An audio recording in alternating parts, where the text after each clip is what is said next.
14 well-preserved skeletons were uncovered at this site, bodies believed to be victims of the Black Death. What's your gut feeling?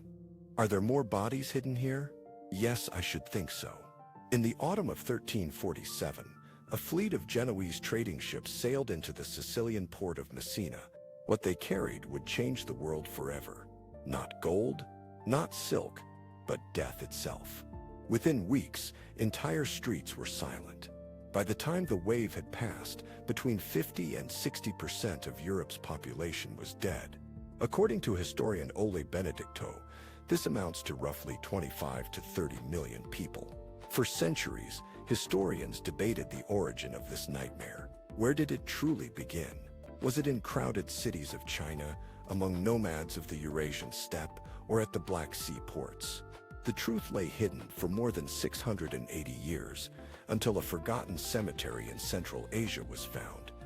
This cemetery yielded a secret that only modern science could unlock. And here's the twist. The Black Death didn't begin in Europe or even the expected locations. It actually began with a handful of graves marked by a chilling word. What you're about to hear is the true origin story of the most infamous pandemic in history. This story is pieced together from 19th century archaeology, medieval trade records, and ancient DNA research. It all begins not in a plague pit, but on the sunlit shores of a remote mountain lake. Before we step onto those mountain shores, consider the hours of digging that went into this history. If you appreciate the effort that uncovers hidden histories, tap like and subscribe to our channel. And in the comments, tell us, where do you think the Black Death truly began? For most of recorded history, the origin of the Black Death was guesswork dressed as certainty. Medieval chroniclers offered colorful but conflicting accounts of its beginnings. Some claimed it began in 1346 in the Crimean port of Kaffa during a Mongol siege. Others argued for central China, where plague outbreaks were recorded decades earlier. Still others blamed the mysterious lands of the Eurasian steppe, home to nomadic horsemen. Modern historians tried to match these stories with shipping records and early outbreak accounts. But the truth was, without genetic evidence, every theory was circumstantial. The bacterium responsible, Yersinia pestis, mutates so slowly, tracing its ancestry was difficult. That changed in the last 2 decades with advances in paleogenomics. Scientists could recover and sequence DNA from victims who died hundreds, even thousands of years ago.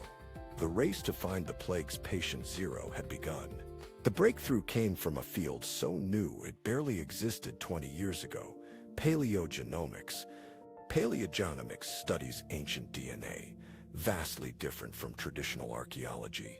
While archaeology works with artifacts, paleogenomics works with microscopic genetic material. The study of ancient DNA opens new doors to understanding our past. It allows us to piece together the stories that shaped human history. Code is preserved within bones and teeth. Among them, teeth are a valuable treasure. Protected by hard enamel, the dental pulp can trap traces of pathogens that once coursed through a person's blood.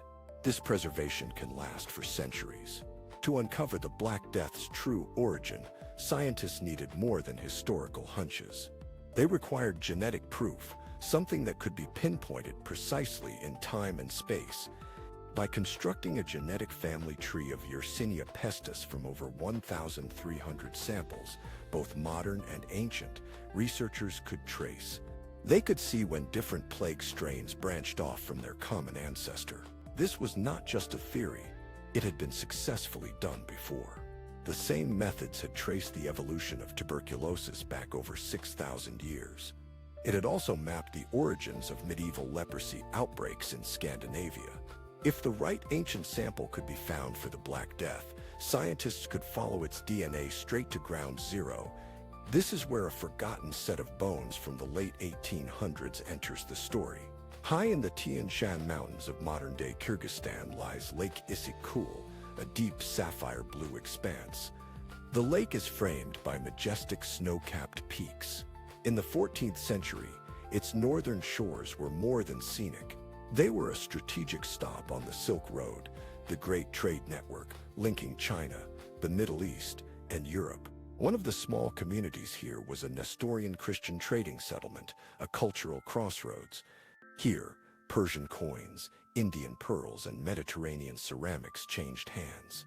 Life revolved around caravans, markets, and the steady flow of goods and ideas across continents. But in 1338 and 1339, something extraordinary and deadly happened. Within just 2 years, the local cemeteries witnessed over 118 burials, an enormous spike for such a small settlement. Many gravestones bore a single word carved in ancient Syriac script, pestilence. In 1886, a team of Russian archaeologists excavated 2 of these cemeteries near the village of Karachagok. They carefully recorded inscriptions, collected artifacts, and transported skeletal remains to St. Petersburg. Then, the trail went cold. The bones sat in museum storage for more than a century. The mystery of the pestilence remained unresolved. Those gravestones, silent for centuries, awaited science that didn't yet exist. In the early 2000s, the right historian finally came looking, Philip Slavin. A medieval historian at the University of Stirling in Scotland, he researched the economic and environmental history of the Black Death. While poring over old excavation reports from 1886, buried deep in the archives, something caught his eye. At first glance, they seemed like just another set of archival records. However, the dates, along with that word pestilence, jumped out at him. He noticed something unusual. In just 2 years, the Karachagok community lost an astonishing 1/3 of its population. The clustering of deaths, combined with the cemetery's position on a major Silk Road branch, fit a familiar pattern. He had witnessed similar patterns before in plague-hit regions, yet a historian's suspicion wasn't enough. Without hard scientific proof, this was merely an educated guess. But Slavin knew that the remains, if they could be analyzed, held the key to the mystery. A long-lost answer could be hidden in the past. He reached out to the Peter the Great Museum of Anthropology and Ethnography in St. Petersburg. The skeletons had been stored there for over a century. When the museum staff confirmed the bones were intact, he made another call. This time, he contacted paleogeneticists at the Max Planck Institute for Evolutionary Anthropology in Germany. These researchers were already creating a comprehensive genetic family tree of Yersinia pestis. They were using over 1,300 plague samples from throughout history. Slavin's discovery was a missing link they needed. If the DNA in those teeth matched their plague family tree, it could pinpoint the birthplace of the Black Death. The Max Planck team started with 7 individuals from the Karachagok graves, carefully extracting teeth. They aimed to reach the dental pulp, a tiny space where pathogens can survive for centuries. This meticulous process required sterile, climate-controlled clean rooms to avoid contamination. When the first results came back, the team realized they'd struck gold. 3 of the 7 carried genetic fragments. These fragments were unmistakable signs of Yersinia pestis. This discovery wasn't just circumstantial, it was the smoking gun. The real revelation emerged when they sequenced the entire genome of the ancient bacterium. They compared it to their global database, finding it at the root of the plague's evolutionary tree. This moment solved a centuries-old puzzle. The Black Death didn't originate in Europe. It began in Central Asia, around Lake Issyk-Kul, in 1338, a full decade before it devastated the Mediterranean. The genetic data revealed something extraordinary. This ancestral strain underwent a diversification in the early 14th century. It split into 4 major lineages. One lineage would go on to cause the Black Death in Europe. It also affected the Middle East and North Africa, lingering for centuries in recurring outbreaks. The next question shifted from where or when it started to how it leaped from wild animals to humans. It then crossed thousands of miles to reach Europe. The Lake Issyk-Kul region is not just picturesque. It's what scientists call a natural plague reservoir.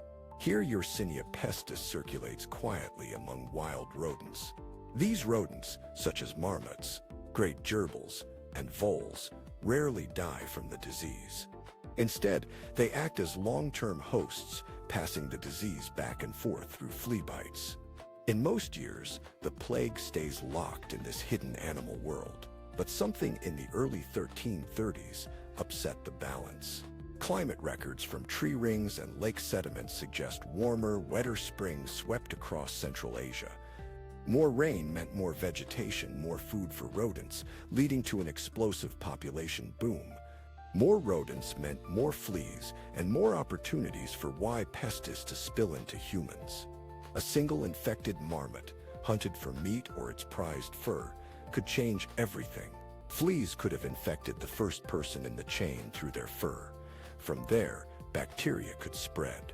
This transmission could occur through flea bites, contaminated hands during skinning, or even rare inhalation. This process is called zoonotic spillover, when a disease jumps from animals to humans. We've seen it in recent years with Ebola in Africa, likely spreading from bats. SARS in 2002 came from civet cats, and COVID-19 may have originated from bats as well. In every case, the pattern remains the same. An ecological shift opens a door that should have stayed shut. At Issyk-Kul, that door led to one of the deadliest chapters in human history. The question was, how did it travel 3,500 kilometers to the Black Sea once it entered humans? The Karyagok settlement was not an isolated mountain hamlet. It was on a busy branch of the Silk Road. This overland trade network stretched over 8,000 miles from eastern China to the Mediterranean. Every caravan that passed through Lake Issyk-Kul carried not just goods, but also stowaways. Archaeologists found pearls from the Indian Ocean, silver coins from Iran, and ceramics from the Mediterranean. These finds are proof of the far-reaching connections made by traders in this region. Traders here acted as middlemen in a vast exchange, hauling spices, textiles, and precious metals westward. However, those same caravans also transported black rats, thriving in grain sacks and animal fodder. Each rat could carry fleas infected with Yersinia pestis, turning every stop along the route into a new outbreak zone. Unlike a sudden epidemic that burns out quickly, this was a slow-motion spread. It moved from oasis to oasis, town to town, creating a network of infection. By the mid-1340s, the plague had reached the Crimean Peninsula, the critical gateway to Europe. There, in the bustling port city of Kaffa, the next and most infamous chapter of the Black Death would unfold. In 1346, the bustling Genoese-controlled port of Kaffa was besieged by the Mongol army of the Golden Horde. The Mongols faced a problem. Plague was tearing through their own ranks, causing soldiers to die in droves. Their bodies bore the unmistakable swellings and fever of Yersinia pestis. Then came one of the most notorious moments in medieval warfare. Chroniclers like Gabriel de Mussy recorded that the Mongols used catapults to hurl the corpses of plague victims over Kaffa's walls. Whether this was deliberate biological warfare or a grisly attempt to demoralize the defenders, the effect was the same. The plague entered the city, spreading fear and disease among the populace. From Kaffa's docks, Genoese merchant ships fled for ports across the Mediterranean. But they carried more than passengers and goods. In their holds were black rats and their fleas. These rats made the journey, turning every arrival into a spark that lit new fires of infection. Europe in 1347 was primed for disaster. Crowded medieval cities, poor sanitation, and exploding rat populations created the perfect breeding ground. Within months, the Black Death was sweeping across the continent, claiming lives and altering the course of history. The continent experienced devastating losses, with some cities losing as much as 2/3 of their population. Historian Ole Benedicto noted this staggering impact in 2021. The immediate toll of the Black Death was staggering, with an estimated 75 to 200 million deaths worldwide. These deaths occurred between 1347 and 1353, according to the World Health Organization's 2020 report. But the ripple effects of the Black Death reshaped societies for centuries. Economically, labor shortages upended the feudal order. With so many peasants dead, survivors could demand higher wages and better working conditions. In England, This shift fueled the Peasants' Revolt of 1381, a significant uprising. Culturally and religiously, the plague bred both desperation and suspicion. The Black Death was unprecedented in its scale and impact. Minority communities, especially Jews, faced horrific persecution and mass killings. They were scapegoated for a disease that no one yet understood. Genetically, the Black Death may have left a lasting mark on human populations. A recent study published in 2022 suggests that survivors carried protective gene variants. These variants help protect against the plague, but may increase vulnerability to autoimmune diseases. Even art and literature bear the scars of the Black Death. The macabre imagery of the Danse Macabre became a recurring theme in European culture. Death was no longer an abstract concept. It had walked every street. All of it began with a quiet mountain community and a single zoonotic leap. The story of the Black Death's origin is more than just a solved mystery. It's a warning for our times, reflecting ongoing global challenges. The same forces that unleashed Yersinia pestis in the 14th century still exist today. Shifting climates and pathogens waiting in animal reservoirs pose significant risks. The Issyk-Kul outbreak shows how local ecological changes can ripple outward. Warmer, wetter springs led to a rodent and flea boom, affecting humans. In a world where goods travel by jet aircraft, the speed of spread is exponentially greater. This situation demonstrates the power of interdisciplinary research. Without 19th century archaeology and modern paleogenomics, this mystery might have remained unsolved. Today, plague is no longer a medieval death sentence. Antibiotics can effectively treat it if caught early. However, other diseases from Ebola to emerging coronaviruses remain lethal. Understanding the Black Death's true beginnings isn't just history, it's a blueprint. It's essential for spotting and stopping the next pandemic before it becomes unstoppable.